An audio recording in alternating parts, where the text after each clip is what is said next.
Bismillah. Le jour où Adrian McKinnon réapparut au camp, sa première vision fut celle de son épouse se dirigeant vers l'infirmerie, pendant qu'une dizaine d'hommes faisaient la queue devant la porte, attendant manifestement son arrivée. « Que diable fait-elle ici » se demanda-t-il en fronçant les sourcils. Il entra dans le bureau, perplexe. Big John consultait des colonnes de chiffres concernant la production des semaines précédentes. Devant l'air maussade de son patron, il reposa son crayon et, devinant les raisons de sa contrariété, décida d'aller droit au fait. « Depuis votre départ, votre femme vient ici tous les jours, commença-t-il. Et contrairement à ce que vous pensez, elle ne nous a pas causé le plus petit ennui. Pour dire la vérité, elle aurait plutôt remonté le moral des hommes. Ils sont toujours très impatients de la voir. Oh, pour ça, je n'en doute pas un instant. C'est une personne intelligente, M. McKinnon. Elle a fait quelques suggestions sur le travail, des suggestions pas bêtes du tout. Et alors, elle a aussi fait plus que suggérer. » Adrian le fusilla du regard. « Qu'essaies-tu de me dire, Big John? Que votre femme a procédé à quelques petits changements pendant votre absence. Au lieu de fulminer ou d'aller sommer Maggie de se mêler de ses affaires, comme le craignait son employé, Adrian McKinnon se cala dans son fauteuil, étirant ses longues jambes sur sa table de travail, les mains croisées sur le ventre, il dit d'un ton placide « Je t'écoute ». Big John prit cela comme un encouragement. Il l'enchaîna d'une voix un peu exaltée. « Avant d'entrer dans les détails, il faut que vous sachiez que depuis que votre femme a décidé de venir régulièrement sur les chantiers, notre production a considérablement augmenté. Tout est écrit ici, dans ces livres. Il n'y a qu'à jeter un coup d'œil sur les chiffres des 2 dernières semaines pour s'en rendre compte. Et tu attribues cette progression à la présence de ma femme? Absolument. » Adrien secoua la tête. Était-il en train de rêver? Eh bien, vas-y, explique-toi. Non seulement elle a amélioré les conditions de vie et la santé des hommes, mais en plus on dirait qu'elle a mis un peu de bonheur dans leur existence. Des détails, donne-moi des faits. Big John acquiesça. Tout d'abord, en un rien de temps, elle a appris ce que c'est que diriger une exploitation forestière. Tous les soirs, elle repartait des livres de comptes sous le bras et revenait le lendemain avec une liste de questions et de suggestions qu'elle voulait nous faire. Une scierie, ça ne se gère pas comme une maison. Je sais cela, M. McKinnon, mais je vous assure qu'elle a avancé quelques idées qui méritent qu'on s'y intéresse. Le jeune homme eut une moue agacée, qui n'empêcha pas Big John de se poursuivre. Je ne vous parle pas d'accrocher des rideaux aux fenêtres ou de repeindre le bureau, M. McKinnon, mais de certaines observations qu'elle a faites au sujet de l'expédition. L'expédition? Tout à fait, M. McKinnon. Je crois qu'elle a raison. Nous avons du bois à profusion et déjà une dizaine de péniches. Vous et moi, nous savons que 10 de plus ne seraient pas superflus. Votre femme suggère tout simplement de les construire. Je ne suis pas constructeur de bateaux et je n'ai aucun désir de le devenir. Mais vous pourriez. Mais que se passe-t-il ici à la fin? S'emporta soudain le jeune homme. Je m'absente 2 malheureuses semaines et à mon retour, je constate que ma femme a mis mon affaire sens dessus, sens dessous. Ce sont mes frères qui construisent des bateaux. Moi, je n'y entends rien dans ce domaine. Justement, M. McKinnon, justement. Confiez-leur la construction. Cela vous reviendra forcément moins cher, puisque c'est vous qui fournirez la matière première. Tenez, regardez ceci, dit-il en brandissant une feuille de papier. C'est votre femme qui a calculé le budget, et je n'ai rien trouvé à y redire. Elle affirme également que vos frères pourraient concevoir des bateaux mieux adaptés au transport du bois. Quand on sait toutes les embarcations qu'on a perdues pour s'être échouées sur un banc de sable, on ne peut que lui donner raison. Elle a aussi parlé de remorqueurs à vapeur. Adrian l'arrêta d'un geste. Laissons de côté ces idées saugrenues. Tu as évoqué des changements. De quoi s'agit-il? Elle a instauré des heures d'ouverture régulières pour l'infirmerie. Progressivement, elle initie les hommes à l'hygiène et à la propreté. Derrière la cantine, elle a fait installer une buanderie, en expliquant que pour être débarrassé des poux, le linge devait être bouilli. D'ailleurs, nous sommes censés recevoir bientôt une importante cargaison de savon. Il y a aussi l'étuve. Serait-ce trop te demander de me dire à quoi sert cette étuve? L'interrompit Adrian avec une irritation grandissante. Big John lui expliqua le système de jet de vapeur que Maggie avait mis au point. Je suppose que tu vas bientôt m'annoncer qu'elle a ouvert un salon de thé. Où veux-tu en venir exactement? Lança Adrian. Il était à bout de patience. J'essayais simplement d'attirer votre attention sur quelques faits concrets que vous auriez appréciés, si vous n'étiez pas barqué contre votre femme. Je ne veux pas qu'elle se mêle des affaires du chantier. Elle a pourtant de bonnes idées. Au diable, ces idées. Je ne veux plus la voir ici. Est-ce que c'est clair? Ce qui est clair, c'est que vous êtes trop bouché pour admettre qu'elle s'y entendrait aussi bien que vous pour faire fructifier cette affaire. Quels que soient les changements que ma femme a apportés, je veux que tout redevienne exactement comme avant. Big John leva les mains au ciel. Ces changements ont été bénéfiques pour les hommes. Revenir aux anciennes méthodes, ce serait aller au-devant des ennuis. Dans ce cas, je ne vois pas où est le problème. Des ennuis, je n'ai que ça depuis qu'elle est arrivée ici. bien qu'un homme se fût empressé de courir à l'infirmerie pour prévenir Maggie du retour de son mari, ils ne se virent que le soir, à l'heure du dîner. Assis à l'opposé de son épouse, de l'autre côté de la grande table, Adrien demeurait silencieux, mais la manière dont il la regardait aurait pu laisser croire qu'il devinait ses plus secrètes pensées. Qu'il fût au courant de ses visites et des changements qu'elle avait apportés au sein de l'entreprise ne faisait aucun doute, mais Maggie n'en était pas troublée le moins du monde. Il était grand temps pour Adrian Mackinnon de comprendre qu'il n'avait pas épousé une de ces femmes qui se bornent à faire des enfants à leur mari et qui soupirent sur leurs travaux d'aiguille en attendant son retour. Non, l'attention qui habitait Maggie depuis le début du repas lui venait surtout des propos fielleux qu'il avait échangés avant son départ. Elle attendait le moment où il en reparlerait. Elle essayait de se rassurer en se disant qu'en 2 semaines de séparation, ils avaient eu l'un et l'autre largement le temps de se calmer. « J'ai entendu dire que vous étiez allé rôder du côté de la Syrie, déclara-t-il enfin. Elle se força à sourire. « J'ai en effet là-bas mes petites habitudes. » « Et quelles habitudes? Je rentre chez moi pour apprendre que ma femme s'est fait au sens littéral rouler dans la farine, qu'elle cloue des petites croix magiques sur la porte des baraquements, qu'elle met dans la tête de mes hommes des idées d'hygiène et de propreté, jusqu'à transformer la cabane de bain en étuve. Pourquoi ne pas ouvrir un saloon tant que vous y êtes? Les hommes sont couverts de poux. C'est souvent le cas des bûcherons. C'est une chose à laquelle ils sont habitués, qui fait partie de l'existence qu'ils ont choisie. Pas forcément. Une invasion de poux peut être facilement jugulée. Il serra les dents. « Je ne veux plus vous voir dans le chantier, Maggie. Une présence féminine trouble les esprits. Je voulais justement vous demander comment se fait-il qu'il n'y ait pas de femmes dans les environs, alors que nombre de vos ouvriers sont mariés. Seulement quelques-uns. Pour la plupart, ils sont célibataires. Ils font un travail dangereux qui exige une grande disponibilité. Ils n'ont pas le temps de s'entourer de femmes, et ceux qui sont mariés ne sont pas autorisés à emmener leurs compagnes à l'intérieur du camp. Pourquoi? Parce que je le leur ai interdit. » Elle fronça les sourcils. « Mais pourquoi? » Parce que cela représente pour eux une responsabilité, un sujet de distraction supplémentaire. Une femme, des enfants, cela voudrait dire aussi un magasin, une école, un médecin. Avant longtemps, cet endroit ne serait plus une exploitation forestière, mais un village. Mais laissez cela, Maggie. Vous avez tout le loisir de diriger cette demeure. Laissez-moi m'occuper du chantier, y compris de l'infirmerie. Je ne veux plus vous voir là-bas. Elle soupira. Je ne comprends pas. Je n'entends pas que vous me compreniez. J'attends que vous m'obéissiez. Maggie se leva, outrée, s'avisant que toute tentation de raisonner cet homme serait d'avance vouée à l'échec. Ce serait comme souffler sur une plume en espérant la maintenir en l'air. Si fort que l'homme s'époumonne, la plume finit toujours par retomber. Cependant, elle n'était pas femme à abandonner, encore moins à taire le fond de sa pensée. Je crains que le mot « obéir » ne fasse pas partie de mon vocabulaire. Eh bien, ajoutez-le. Toujours assis, Adrien attendait de voir quelle serait sa prochaine réplique. Avec un détachement fin, il se mit à observer l'énigmatique femme qui se dressait devant lui. Dans sa robe de taffetas rose, avec ses cheveux savamment remontés sur le crâne et son visage de porcelaine encadré des feux de ses diamants, on aurait presque dit une belle ingénue, un ange de douceur et de compréhension. Pourtant, songeait-il, tout cela n'était qu'illusion. Elle semblait belle et ne l'était pas vraiment. On l'aurait cru ingénue, or elle avait été mariée. Elle avait l'air tendre, soumise, quand en réalité il n'existait pas de femme plus têtue et déterminée. Ce ne devait pas être si difficile de l'ajouter à votre vocabulaire, insista-t-il. Non, pas ce mot-là. C'est impossible, je me sentirais comme un animal. Devant son désarroi, il dut se retenir pour ne pas se lever et la prendre dans ses bras. Dieu du ciel, il n'avait cessé de penser à elle ces 2 semaines, penser à la manière dont elle lui avait rendu son baiser, à la façon dont il la ferait crier de plaisir, en lui faisant oublier jusqu'à nom de l'homme qu'elle avait connu avant lui. Pourtant, il aimait toujours Catherine, mais voilà qu'à peine débarquée, cette femme tentait de la supplanter dans son esprit, de détruire une image qu'il avait chérie durant des années. Il désirait Maggie, et paradoxalement aurait voulu ne pas la désirer.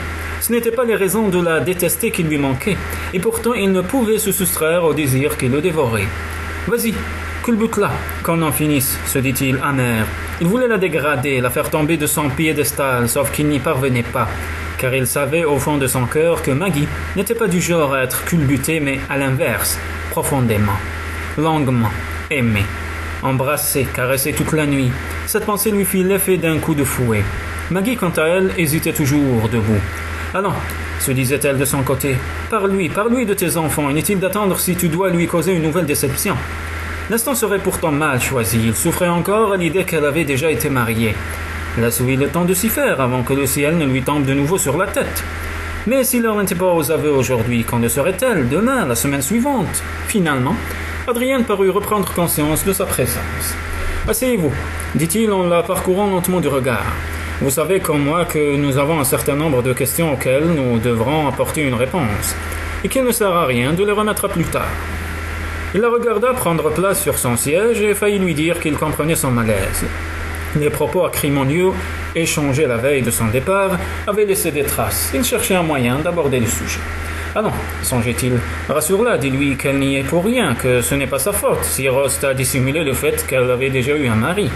Dis-lui que tu veux bien faire un effort pour tenter de vous réconcilier. »« Je ne suis pas, commença-t-elle, je voudrais, dit-il en même temps. » Il s'interrompit. « Je vous en prie, l'encourageait-il, que vouliez-vous me dire ? Cela peut attendre, parlez, je vous écoute. Ce ne serait pas très courtois de ma part, j'insiste. Allez-y, d'ailleurs j'ai oublié ce que j'allais dire. » Poltron, se moqua une petite voix dans son esprit. « Je ne suis pas poltron, seulement intimidé. »« Intimidé, toi, depuis quand ?»« Je voulais que vous sachiez, murmurait le jeune homme, que je ne voulais pas me montrer si dur envers vous. La veille de mon départ, ce n'était pas votre faute, mais simplement j'ai reçu un choc. Oui, je comprends. Ça a été un choc pour moi aussi. » « Un choc? Vous me surprenez, s'exclama-t-il avec une étincelle malicieuse dans le regard. J'étais convaincu que vous saviez que vous aviez été marié. Maggie rit à cette boutade, ce qui la détendit un peu. Vous n'êtes pas furieux contre Ross, n'est-ce pas? Il crispa la mâchoire. Non, en tout cas beaucoup moins que je ne l'étais lors de notre conversation. À ce moment-là, je crois que je l'aurais volontiers étranglé. Mais avec le temps, j'ai fini par me calmer. Vous me voyez ravi. Il pensait avoir de bonnes raisons de vous dissimuler mon précédent mariage dans un premier temps. Bien sûr, acquiesça Adrien comme s'il souhaitait clore ce sujet. Ils restèrent quelques instants silencieux, face à face, à se demander ce que l'autre pouvait bien penser. C'est Maggie qui reprit finalement la parole. « Bien, que fait-on à présent ?»« Je l'ignore, Maggie. Il serait peut-être bon de savoir d'abord comment les choses évolueront entre nous. Nous avons quand même avancé d'un pas. Je m'en voudrais que tout s'achève avant même d'avoir commencé. Et puis, pour être tout à fait franc, que vous le vouliez ou non, vous devrez demeurer ici encore quelque temps. Ce sera bientôt l'hiver dans l'hémisphère sud. Doubler le Cap Horn en cette saison est extrêmement risqué. » La jeune femme aurait aimé répondre qu'elle n'avait de toute façon nullement l'intention de s'en aller. Et cette observation à propos du Cap Horn lui rappela ses enfants qui devaient la rejoindre bientôt. « Dis-lui la vérité, là, séance tenante. » Mais elle songeait qu'elle disposait d'encore un peu de temps, et que le temps c'était justement ce dont elle avait le plus besoin. Soudain, Adrien se leva et, se plaçant derrière elle, l'invita à l'imiter. « Acceptez-vous de jouer encore pour moi ?» demanda-t-il, effleurant ses cheveux. Maggie se rembrunit, désemparée. Elle se rappelait trop bien comment s'était achevée la soirée la dernière fois qu'elle s'était mise au piano. Que se passerait-il si, sur un coup de tête, elle décidait de dire la vérité, de révéler l'existence de ses 3 enfants à cette idée? Son cœur se serra douloureusement. « Grand Dieu !» lui criait sa conscience. « Dis-lui, mais dis-lui donc !» Elle le voulait, mais elle était trop effrayée pour le faire. Ce n'était pourtant pas son habitude de faire des mystères ou de mentir. Mais décidément, elle sentait que l'instant n'était pas opportun. Adrienne se remettait à peine de l'annonce de son premier mariage. Apprendre qu'elle avait des enfants briserait leur relation. Certes, mais les enfants étaient déjà en route, et plus le temps passait, plus ils jouaient en sa défaveur. Si la crainte de tout révéler pesait lourdement sur sa conscience, celle de gâter ce nouveau mariage la contraignait à faire preuve de prudence. Jamais encore elle ne s'était sentie aussi seule et désespérée. Elle jeta à la dérobée un coup d'œil à Adrienne, qui l'observait d'un air curieux, attendant qu'elle répondît à sa requête. Au fait, quelle était-elle? Ah oui, elle avait failli oublier. Il voulait qu'elle se remît au piano. Soulagée, elle se composa. Un sourire et acquiesçant d'un signe de tête, rassembla ses jupons et s'enfuit vers la salle de musique. Adrienne la suivit sans âme. Installée devant l'instrument, elle laissa ses doigts courir sur le clavier, à peine consciente du morceau qu'elle interprétait. À plusieurs reprises, elle leva brièvement les yeux et constata qu'il la dévisageait par 3 fois. Il allait se servir un verre de brandy, mais ne prononça pas une parole.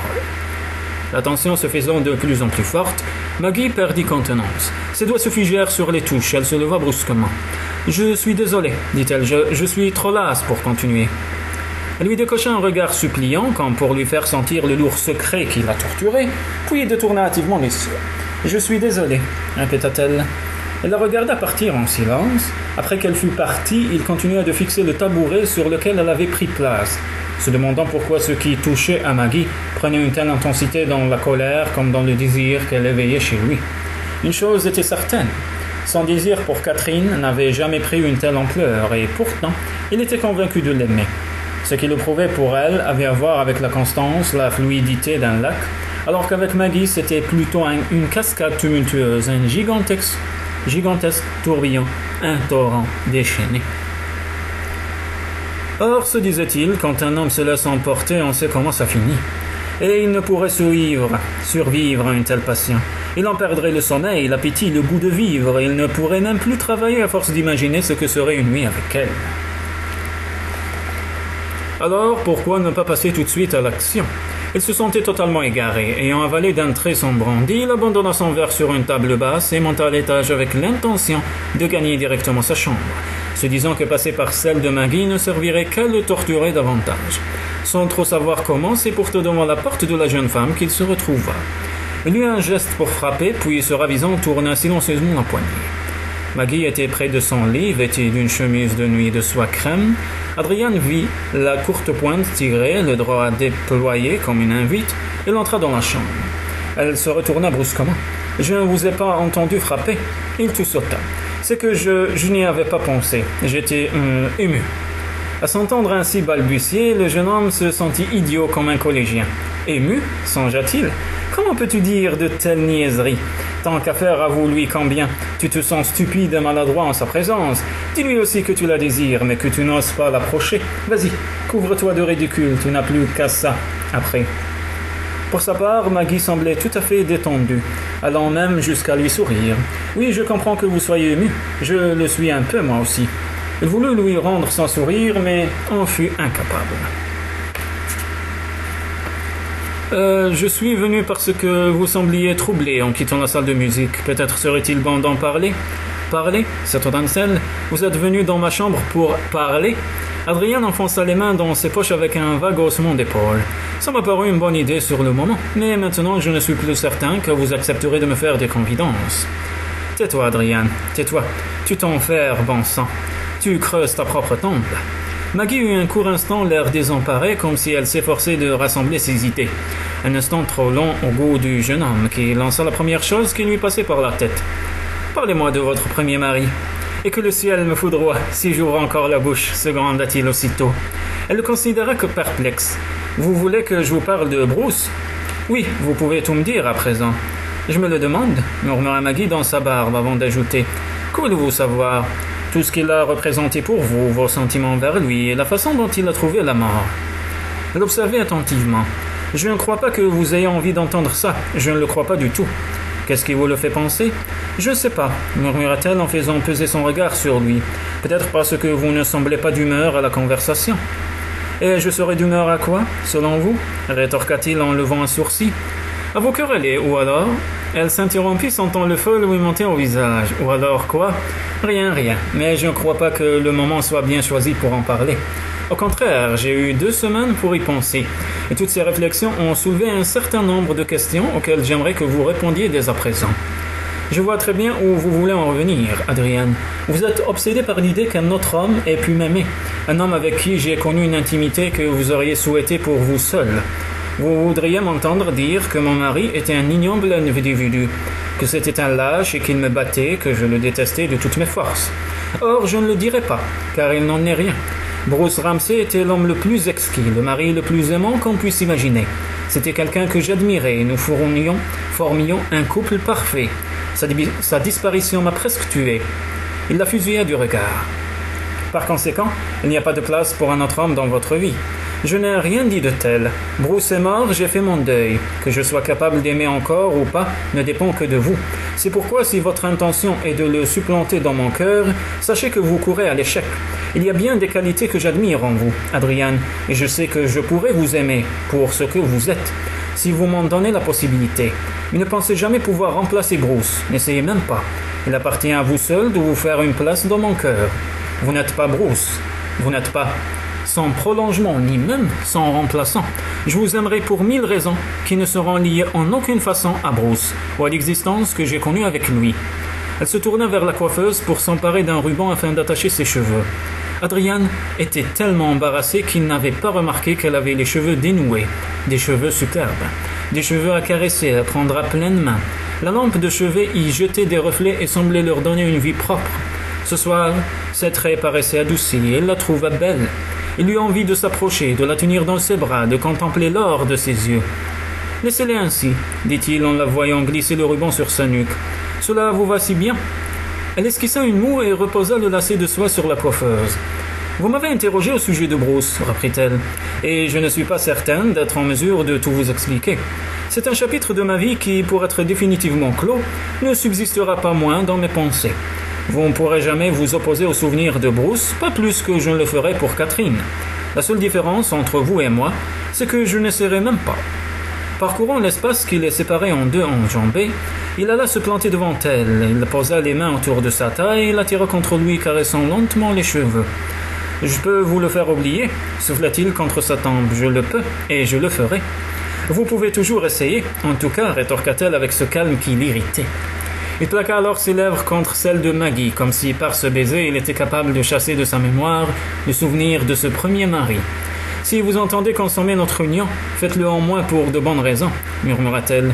Faites-le parce que vous êtes un homme et que vous me désirez. » Adrian recula et la saisit par les bras. « Que voulez-vous dire exactement ?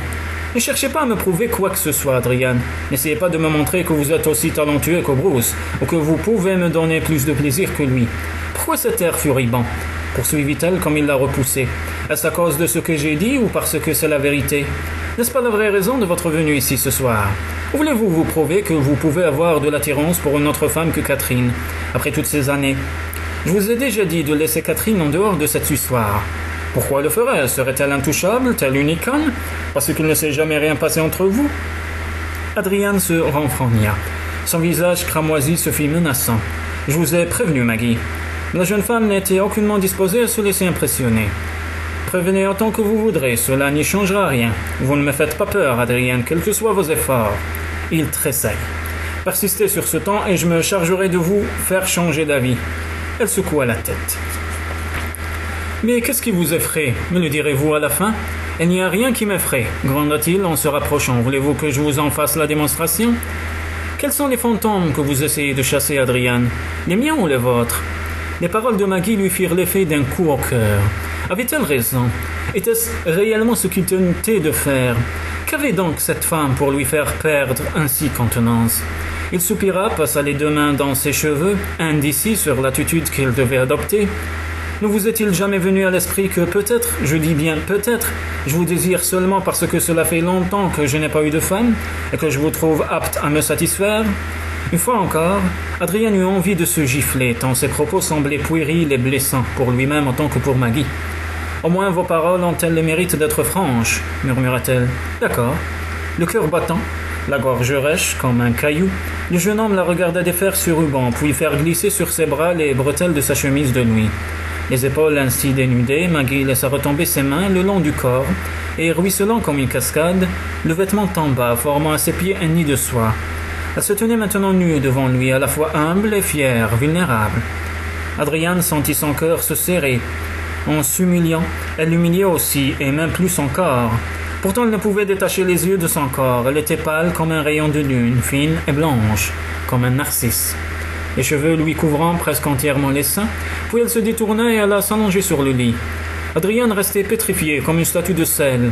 Un gant de fer lui broyait la gorge, ses muscles étaient tétanisés.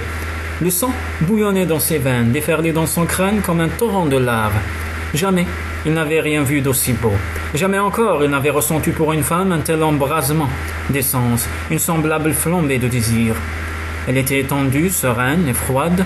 Dans son attitude, il n'y avait aucune affectation, pas la moindre coquetterie, et son regard semblait lointain, distrait. Elle demeurait neutre, impavide, comme un rocher sous la tempête. « Qu'attendez-vous » dit-elle enfin d'un ton un peu précipité. « N'était-ce pas ce que vous vouliez ? Après tout, je suis votre épouse. S'il vous faut une femme pour assouvir vos sens, vous n'avez qu'à me prendre. N'avez-vous pas dit que j'étais apte à vous satisfaire ? Allez-y, ne vous gênez pas. Ceci est légal et tout à fait moral, parfaitement admis par les hommes et par l'Église. Que vous faut-il de plus ? Je ne veux pas de cela, protesta-t-il. Si je le faisais, j'aurais l'impression de caresser une statue de pierre. Elle ramena d'un geste vif le drap sur elle. Alors vous devriez réfléchir à ce que vous voulez avant de franchir le seuil de cette chambre. Nom de Dieu, fulmina-t-il en retirant fébrilement ses vêtements. Qui m'a fichu une femme pareille ? La rejoignant dans le grand lit, il écarta brusquement le drap, la prit dans ses bras pour l'embrasser comme elle ne réagissait pas. Il l'embrassa à nouveau, avec une fougue redoublée. Il voulait lui faire perdre la raison. Il voulait qu'elle ressentît, elle aussi, cette sourde douleur qui lui tordait les entrailles. Les lèvres collées à celles de Maggie, il s'allongea sur elle et d'une main experte acheva de défaire les boutons de son caleçon. Avec un grognement de bête vaincue, il la pénétra sans autre forme de préliminaire.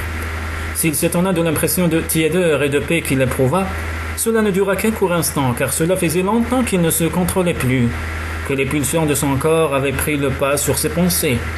Le besoin qu'il avait à satisfaire était de naturel, bestial, primitif. C'est pourquoi le temps de quelques battements de cils, son plaisir fut consommé. Il laissa échapper un râle et se répandit en elle avec un violent tressaillement. Peu à peu, il reprit possession de ses esprits et aussitôt se détesta de toute son âme. Elle gisait près de lui, délicate et fragile, et pourtant elle l'avait défié et elle l'avait vaincu. L'unique sentiment qui l'habitait était un sentiment de honte, de médiocrité. En s'abandonnant, en accédant à son désir comme elle l'avait fait, cette femme l'avait relégué au rang d'animal en rut.